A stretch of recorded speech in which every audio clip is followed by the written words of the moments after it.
So, global political order, what do I mean when I say global political order?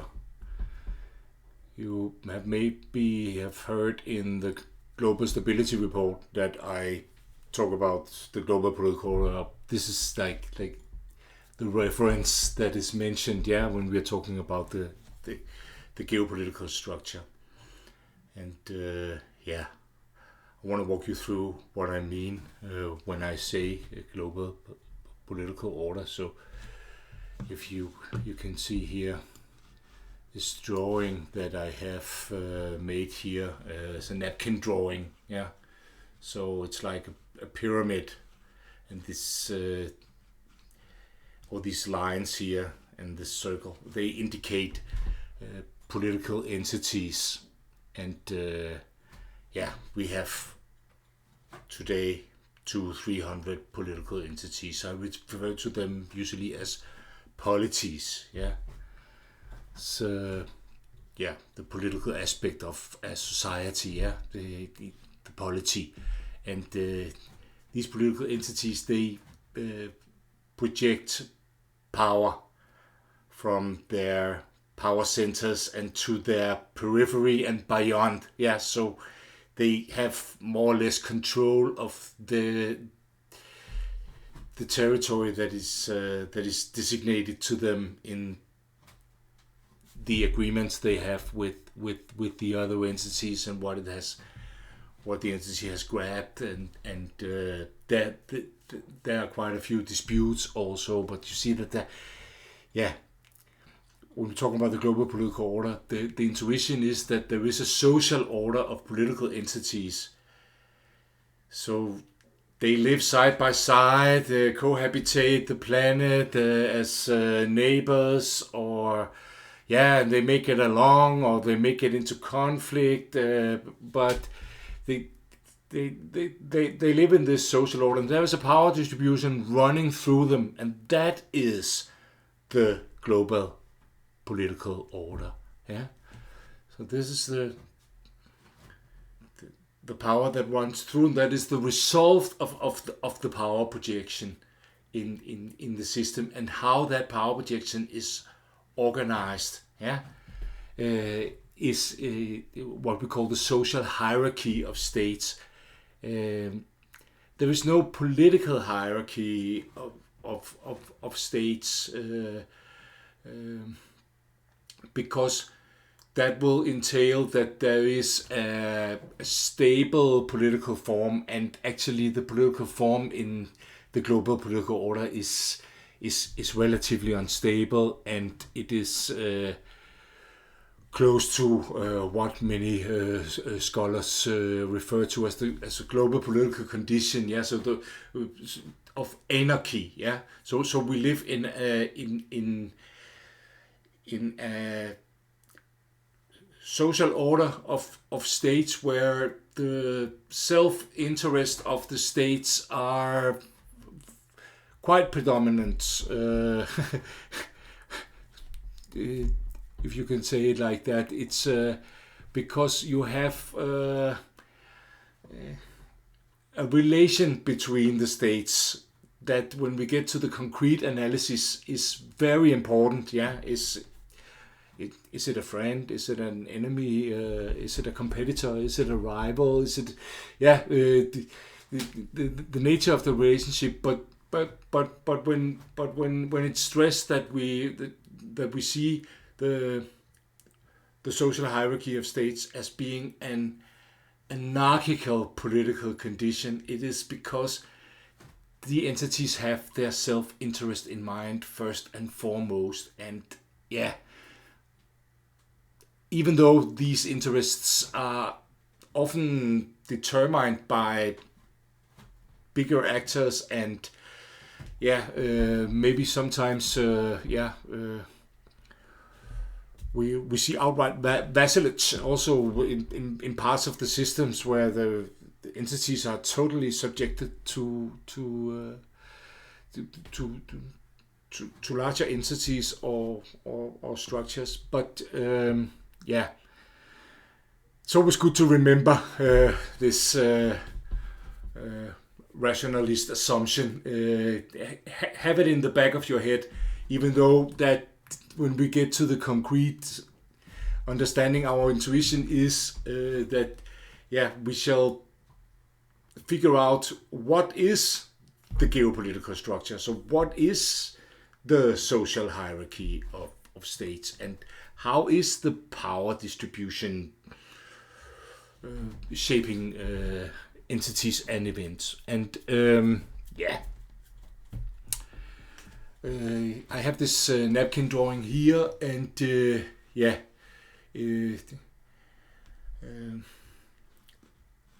it's a pyramid, so it indicates that it's a social hierarchy, but we have here the different tiers of the social hierarchy. So we have superpower on top. There is one, the United States. Great powers here in the second tier, the EU here, and China. And we have major regional powers here in the third tier. So that'll be the UK and Australia, Brazil, India, and of course Japan and Russia. And one thing that is interesting that's happening right now at the moment in the geopolitical structure and within these years that we are talking is that Russia is moving from the third tier, the major regional powers, into the ranks of the great powers. And they are in the 20th century paradigm of, for instance, the discipline called international politics. We have a very simple and very precise theory about the dynamics of great powers, and there a prominent scholar called John Mearsheimer says almost daily now that USA wanted to knock Russia out of the ranks of the great powers, but they didn't succeed. But in our account here, we would say that it's probably more precise to say that Russia was a major regional power.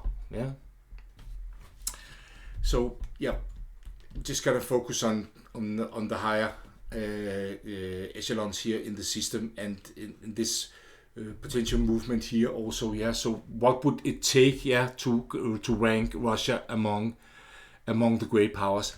It's because one of the criteria of being a great power is that the others will take your interest into consideration when acting in the system. So Russia's economy is not very big, and but they have re-entered now into the ranks of the great powers because they have a battle-hardened army of substantial size, and this places them in there, although their military budget is maybe not so huge, and maybe their gross domestic product is also maybe not so huge. How exactly we calculate this, I get into in a later video about global political order. Probably even already in the next one, because here I just want to focus on what do I mean when I say global political order, so you get this straight, and this is this hierarchy here, and being a great power is important, The superpower is a great power that has global reach, that can easily reach all parts of the planet, and also can stick its nose in everybody's business, and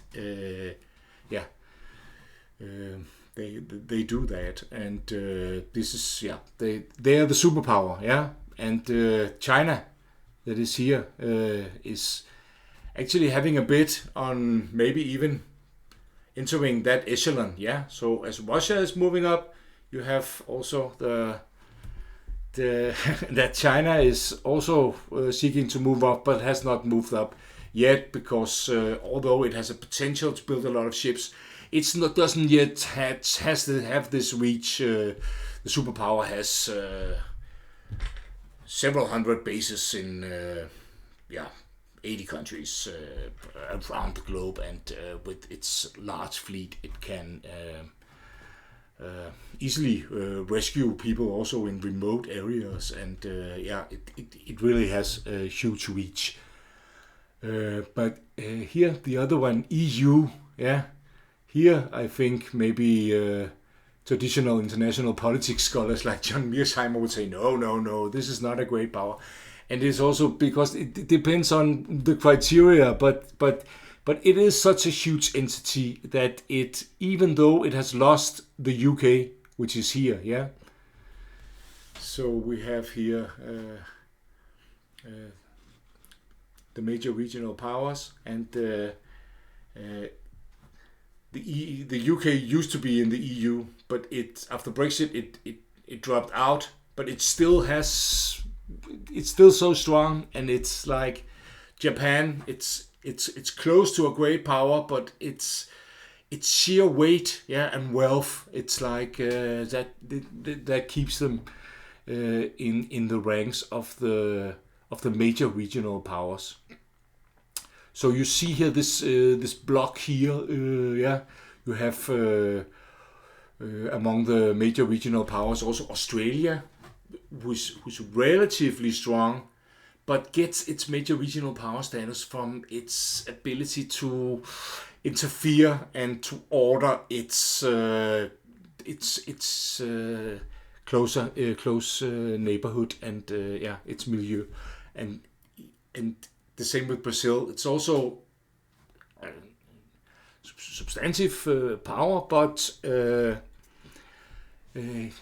it's relative to the others in South America. This is how it gets its major regional power status. Japan is strong, has a lot of problems. UK also has a lot of problems. Brazil has a lot of problems. India has a lot of problems. It's bogged down in conflict with very strong minor regional power, Pakistan, and they are interlocked in, and it's actually the instability of Pakistan, but also somewhat India's own inability to control its own territory. That means that they cannot enter the ranks of the great powers. But you see here that there is a hierarchy here, So what do we have here? We have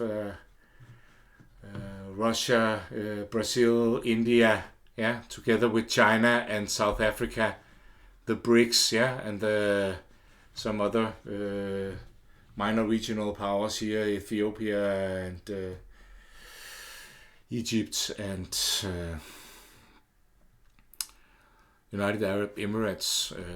Ethiopia is actually falling apart to an extent that it may even be knocked out of the ranks of the minor regional powers. But just see that the social hierarchy is dynamic here, and that we also have some structures. So we see here that you have the USA and the EU is the NATO, and together with Australia and Japan, they have some strong alliances. The superpower has strong and also friendships with India and Brazil, quite strong friendships.